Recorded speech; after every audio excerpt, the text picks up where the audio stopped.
And I probably wouldn't drink it now, but I'll use it to bathe with. Yeah, for sure. Let's move on to first aid. So when I say first aid, I'm talking trauma kits. Yep. I think most people probably have a little, they have a couple boxes of Band-Aids in their pantry or their bathroom closet or whatever, but you need tourniquets, you need pressure dressings, you need ways to be able to deal with trauma. And you need penicillin. You need meds. You need, if you have high blood pressure, that's a whole nother thing we'll get into in a second. But if you are on meds and you have to take it daily, somehow, some way, whether you got to buy it from India or Canada or somewhere overseas, you better have 6 months worth at least. People ask, how long is this going to last? And I don't know. I don't have a crystal ball. Could it be only 2 days or 2 weeks or 2 months, or God forbid 2 years? And I had this discussion about 2 years. Who wants to live? If it's going to be more than 2 years, who wants to go through it? I myself, it sounds good to say you're going to live off the land, but life is going to suck. Hell yeah, it is. I don't want to do that. I'm prepared to, and mainly I've got to do it because I have, kids and that what I I got was to going make to sure. mention is, and a lot of people haven't thought about this. I know you have, because you see wackos every day in your job. Right. In Austin, you're going to see wackos whether it's your job or not. But can you imagine how crazy it's going to get? When people are off their meds? When people are off their meds, when people don't have their Xanax, when they don't have their Zoloft, when they don't have this, when they don't have that. Literally, it's going to be a walking a zombie apocalypse. Yeah. So medication, but then also first aid, and first aid that you can actually treat something substantial. We're not worried about cut. Well, I guess you get bacteria or whatever in your finger if you get a cut, and you get sick from that. But you could die from that. You could die from an infection. You could die from strep throat. There's having and you can get penicillins that you can take as a human, buy it through a fish penicillin. See, company. and I got penicillin that's in a jar, or not a jar, I guess, whatever, the vial, whatever it is, from a feed store for cattle. Yeah. But you can't even get that anymore. They took that off. Same thing with ivermectin. You can still get ivermectin. Oh, I was going to say, hold on. I'd buy that still. Yeah, you can still get that at the feed store. Yeah. So just make sure that you have your first aid and medicine and all that covered, because that's super important, because when all this goes down, what you have is what you have. All you got. Yeah. Gold and silver, I know we're probably going to talk about that, but why? Obviously, that's getting out of the system. That's getting your wealth out of the system, so that you have wealth on the other side. That's the gold part of it, and the silver, you're going to barter with it. Right. And we had the conversation. Somebody's been telling you need to buy gold. You need to buy gold. Silver's more volatile. Well, when all is said and done, silver is the people's money and gold is the money of kings. And you're going to be dealing with people. You're not going to be dealing with kings. You're going to be dealing, if you're rural, you're going to be dealing with farmers. And how many ounces of silver will it take to buy a whole cow? It might only be 1 ounce of silver. Who knows? Right. Right now, it's probably 50 ounces of silver, or well, not 50, but 30 ounces of silver. Yeah. But just understand, gold and silver can't go bankrupt, and you can get them out of the system. So A, they can't bankrupt, and B, they can't be taken, because when this goes down, understand that behind the scenes, your stuff is going to be looted. And it doesn't matter what broker you're with, it doesn't matter what bank you're with, you're going to be bailed in. And I just, yesterday, I think, reposted The Great Taking, and if you've not seen it, heard about it, do yourself a favor, and it's about a 1 hour interview. Put it on, 1 1/4, 1.5. You could probably get done with it in 40 minutes. Watch it and understand that it is not speculation. Those laws are on the books all over the world. It's not just a U.S. thing. And that's on your website. Yeah. The Bill Holter. Okay. Yeah, BillHolter.com. Right. Okay, so I think a lot of people, because I watch different channels and stuff, and I think a lot of people, they just talk like this is going to be an economic event. No way. So what is it going to look like? What do you? Well, that's complete fallacy. Yes, it will be an economic event. There's no question about it. But the the financial world and the real world, the real economy, are interlinked. I mean, if you go back 200 years ago, the reason there are such things as stocks and bonds is to finance companies to make real products to sell to the public, make the public's life easier, or whatever. The financial world will definitely affect the real economy. And I've talked about this till I'm blue in the face. Once credit seizes up, everything seizes up. Nothing will run. Right. Yeah, because I think a lot of these channels, they talk about how when all this goes down, they're going to pick up real estate for cheap and this and that and the other. And I think that's the least of their worries. Right. I mean, they got to survive through. You gotta be alive. You gotta be alive to spend your money. Right. And that's why gold and silver are. You got to do all these preps before you start buying gold and silver, because the people that say you can't eat gold, you can't eat silver. Well, yeah, you can barter silver for food, but you got to find somebody to barter with. Right. So you got to take care of yourself first. Water. The things food, we just talked about. Your location. Right. Your security. You got to take care of those first. And what's left over, you want to get it out of the system so that A, it doesn't go bankrupt, and B, it doesn't get stolen from you. Yeah. So why is this time different than say 07, 08? Like why is this going to be the time where everything breaks? Yeah, the biggest difference is, and I've said this, I think I said it on an interview with you before. What I missed in 07 and 08 was I never dreamed that central banks and sovereign treasuries would bankrupt themselves to keep the system going. And that's what they've done since 08, so call it 15 years, 08, 09. They've borrowed and spent trillions of dollars to prolong this system. And in the process, they've completely bankrupted. I mean, the U.S. blew through 100% of GDP. Now we're 130% of GDP. We're a complete banana republic, right? Both financially and judicially. But that's what I missed, is that the central banks and the sovereign treasuries were able to prolong this. They were the white knight. So the question now is, who comes in to save the central banks and sovereign treasuries? And the answer is no one. The only possible way to do that would be to revalue their gold holdings. Right, and I've been hearing a lot about that But, I mean, if that's done, understand, you're not talking about gold going from $2,500 to $10,000 or $20,000. Right. You're missing at least 1 zero. I mean, you're talking 100,000, 200,000, whatever. And, look at silver with a 30 or 40 to 1 ratio as opposed to an 85 or 90 to 1 ratio. So silver's going to revalue harder, but also understand that your the cost, and this is assuming that they do revalue gold and the fiat system doesn't immediately collapse. I think there's a low likelihood that it won't collapse. I think it's a high likelihood that it will. But if it doesn't, just understand that your $5 or $6 Big Mac or quarter pounder, and I'm not even saying McDonald's is still going to be open, but your $5 hamburger, if they're adding zeros to gold, they're adding zeros plus to the goods you need. Right, so it's relative. Right, everything's relative, exactly. Yeah. So I have you on the record as saying there's going to be $200,000 gold. Oh, absolutely. Okay. By Friday afternoon at 2:30. Yeah. Don't you love it? I want to know the price and I want to know when. Yeah.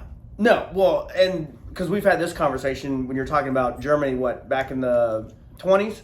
Right, When 1917 and 1923. Yeah, when gold went to $1 trillion or trillion, whatever, what was it, right marks or whatever. Reich marks. It went from 170 Reich marks, I believe, in 1917 to 87 trillion Reich marks in 1923. So essentially, we could see $1 trillion gold. Well, it doesn't matter what the number is. Right. What that means is the currency went to zero. Right, exactly. It became So, worthless. yeah. But then when it's $1 trillion gold, you're paying. I mean, how useful or valuable would dollars be if a cup of coffee was $10,000? Right. Right. So. And that illustrates basically the currency becoming worthless. Yeah. So gold essentially could go to infinity because no one would accept dollars. A cup of coffee would go to infinity. Right. Yeah. So there's not really a number that. No, but if you can mathematically put a number on gold. All you have to do is look at the amount of gold we quote supposedly have, right, and divide that by 35 trillion. And actually, it's not really fair to do 35 trillion because that's not the full. Right. That's what they tell us. Well, that's on books, but there's also the unfunded liability. The unfunded liability, Social Security, Medicare, right. Ginnie Mae, Fannie Mae, right. et cetera, and how much more debt are we going to put on? Right. I mean, we're doing $3 trillion a year now. What happens, assuming the system continues? What happens a couple years from now when they say, we got to borrow 20 trillion for whatever?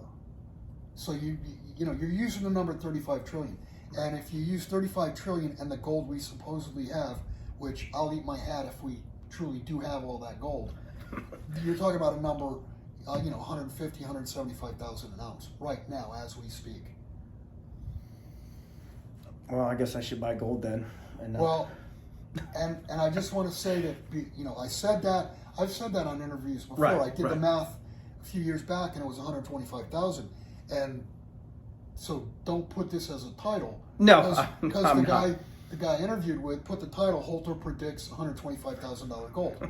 I mean, no, I didn't predict that. I'm just saying that's what the math. Right. If we were to completely zero the debt with the Right. gold that we supposedly Correct. have. Yeah. So how you insulate yourself from what's coming financially is gold and silver. More so silver. Right? Or Well, silver you're going to spend. I mean, for the average person, yeah, you definitely want to concentrate on silver. But if you're a wealthy individual and you got $10 million, good luck storing, right. $5, $7, $8 million worth of silver. I mean, you might as well buy a vault yourself to do it. Right. Right. So I already know the answer to this. But what are you going to recommend when it comes to silver and gold? What, like bars, coins? What do you? Yeah, I mean, hands down, and the silver's the easiest one because right. you want the smallest denomination, and the smallest denomination are pre-1964 dimes and quarters. They're readily recognizable. They can't be counterfeited because if they're counterfeited, they're going to be shiny. Right. And if somebody tries to give you a shiny dime or a shiny quarter, don't take it because it's bullshit. Right. They circulated for years and years and years. You could drop it on a counter. You can hear the difference. You can look at the side of it. You don't see the little copper stripe around it. So hands down, the best silver is junk silver. And it happens at this point where premiums are.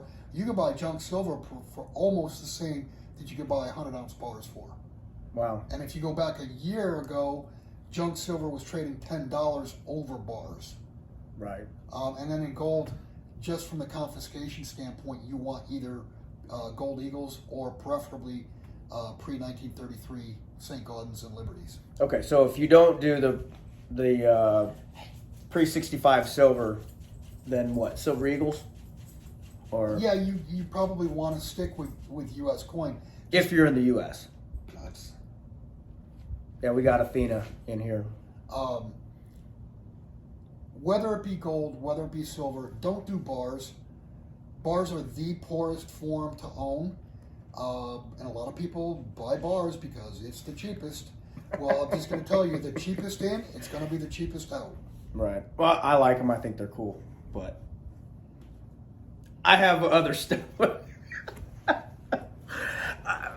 I don't know. It's just something holding that 100-ounce bar. That's, I don't know. It's just impressive. But That's pretty useful. yeah. Well, when I run out of bullets, I can beat them to death. If your hammer breaks, if your hammer breaks, you could use that for a hammer. I don't know what to say, but I like them. They're cool to look at. But yes, obviously, I have diversified portfolio when it comes to the different stuff. But so moving on. My diversification is between dimes, quarters, Right. and different years that they were minted. Well, and I have that, but I've got some bars. So, but I bought them before. No, I've bought some since, but I don't know. I just like them, so whatever. Oh, and while we're talking about this, it's pretty interesting. My house burned down. I went through a fire. Right. I got my gold out. I got my stock certificates out. I only had 15 minutes to gather stuff up, and I had quite a bit of silver, and I had some eagles, and the majority was junk. The eagles fused together. Right. And you could drop them on the floor, and some of them would break apart. But the junk did survive. I mean, it was dirty. It was, and I turned it back in, and Right. it cost me to do it. But the point being, your metal will survive a fire. Right. Yeah, I remember you telling me you had one of those Hunt Brother bars? I had 3 Hunt Brother bars. They were 100-ounce bars. Only reason I bought them, the local dealer called me and said I got 3 Hunt bars, and silver was like $4.10 at the time. He gave them to me for $375 a piece, and I mean I would have paid a premium just because they said Hunt on them. Yeah. I probably should have kept them, but I did melt those down because they were in pretty rough shape. Poor shape. Yeah. So, do you think we're going to make it to the elections? I know we've talked about this before. Every day we wake up, I'm thinking there's less and less and less of a chance. I mean, it just looks. Well, first off, the betting sites are now betting that Kamala is going to be the president. Really? And she came from like a 13-point underdog the day that they announced her as the candidate. So now she's the favorite. And obviously, just like you can lie about polls, you can throw money at these betting sites and you can change the betting odds by just throwing money at it. So I'm not really believing that. I can just imagine all there's got to be is like one debate, because she doesn't have Alzheimer's like Biden, but she also has no knowledge. I mean, if you've ever listened to her talk about inflation or anything, real policy, she says nothing about anything because she's knowledgeable about nothing. If they figure out that they're not going to be able to cheat enough to stay in power, there will not be an election. There will be a false flag somewhere, somehow. And I mean, think about it. They're talking about the bird flu. They're talking about monkeypox. I mean, these are like little jack-in-the-box things that all of a sudden, if they need it, they press the button and there it goes. Oh, there's no way we could have an election because if you leave your house, you're going to die. I mean, that's pretty much what they did with COVID. Right. So, in my opinion, I think there's only maybe a 30%, 35% chance that we're going to have an election. Yeah. Yeah. Okay. Well, we'll see. And then probably something in October, you think? Could be tomorrow morning. Who knows? Yeah. I mean, there's just no way to know. But obviously, the closer and closer you get to November 5th, the time frame's compressing. And if they're going to do something, the odds increase every day. Yeah. Something's going to happen. And I want to talk about BRICS in a bit, but I guess I said October because of everything that's going on with the BRICS and how they're talking about, I guess, announcing, right, the unit or whatever being backed by gold and all that. So yeah, just to clarify, somebody put me on the record saying it's going to be 40% backed by gold. They have said 20 to 40% backing, and I think in an interview that I did with someone, I said assuming a 40% backing, that's an awful lot of gold. because you're talking. I mean, in order to settle trade, you're talking enormous numbers, which would require an enormous amount of gold, more gold than has ever been mined. Or a repricing of it. Right.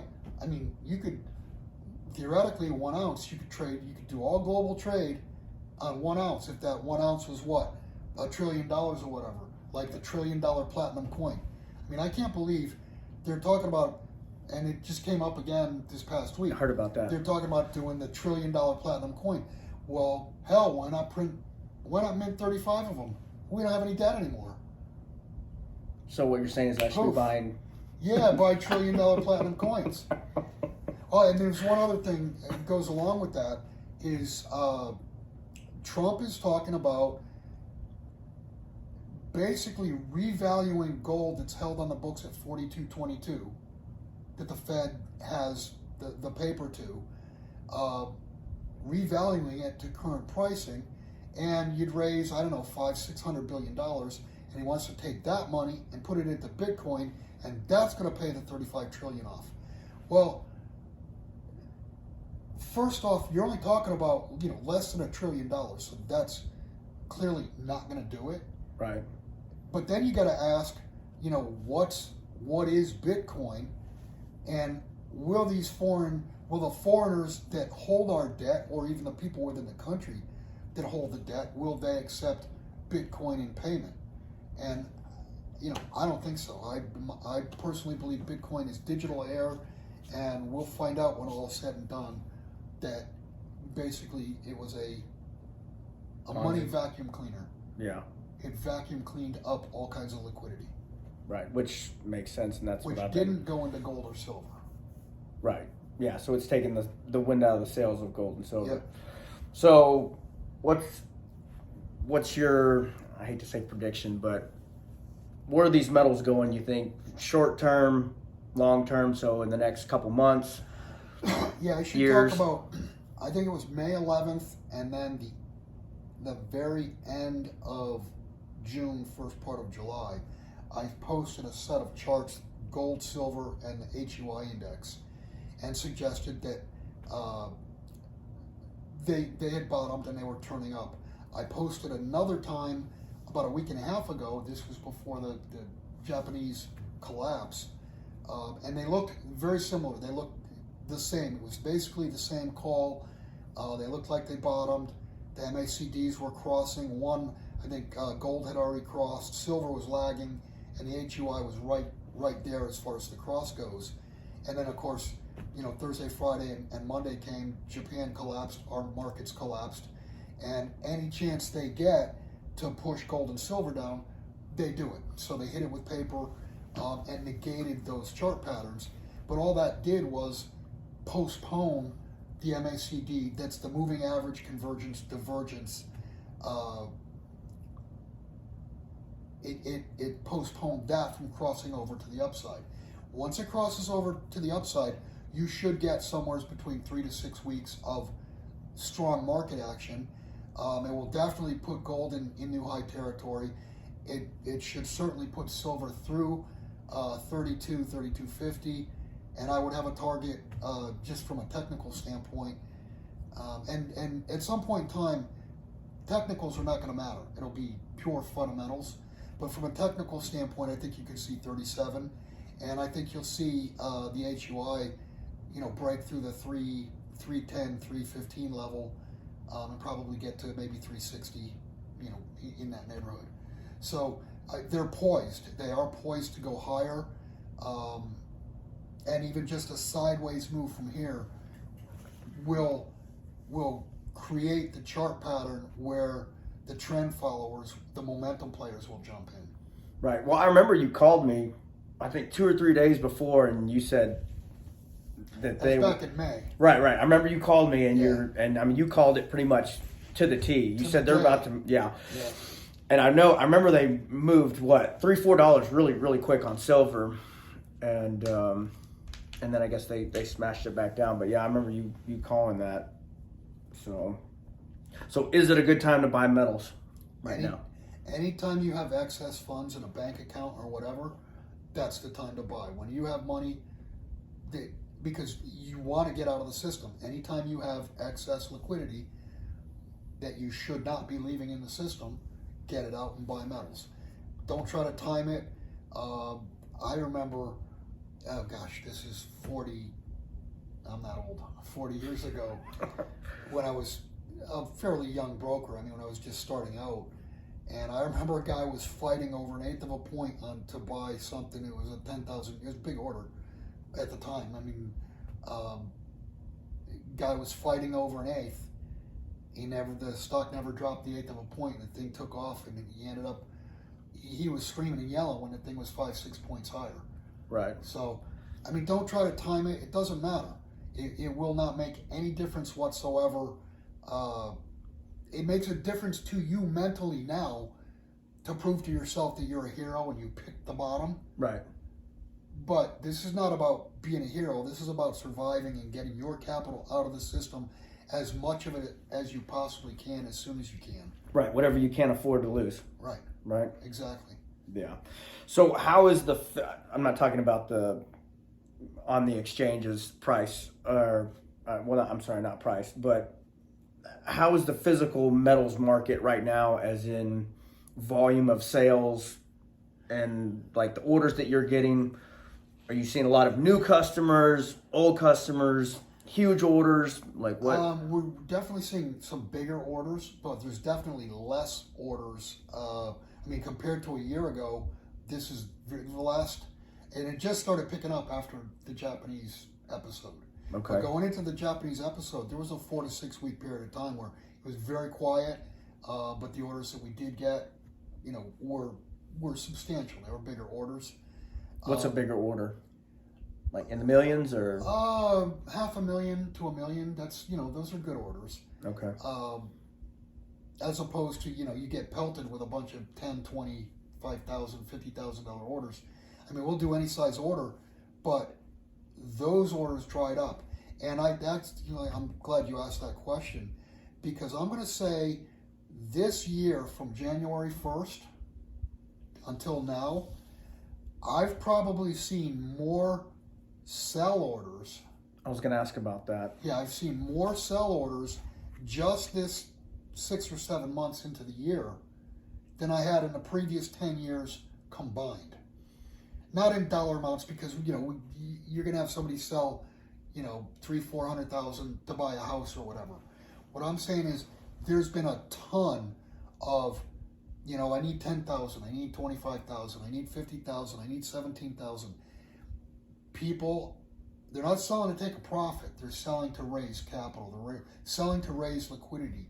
They're running out of money. And at the same time, if we're not being pelted with orders, with small orders, that tells me that the little guy is wiped out. Well, they're tight. The money is not out there on the street. Yeah, that's what it feels like to me. Yeah, that makes sense. Well, I mean, I don't know all the numbers. I know I hear them all the time on different shows and stuff. But I mean, and most supply people. is good. We have supply. Okay. Supply is good. But understand, supply can go away completely overnight. Right. Yeah, but no, I hear all the time on a lot of the channels I follow. People spit out. I don't have time to follow the statistics, but talking about how people, they can't afford a $500 emergency right now. I mean, people are. There's a big population like that that are wiped out. And actually, if you think about it, if the system stops, and you mentioned before, there's going to be a lot of deaths. Right. If the system itself stops, and these people who are on the treadmill, week after week, month after month, or whatever, have no savings and are pretty much immediately wiped out, and it's a significant percentage of the population that'll be wiped out immediately.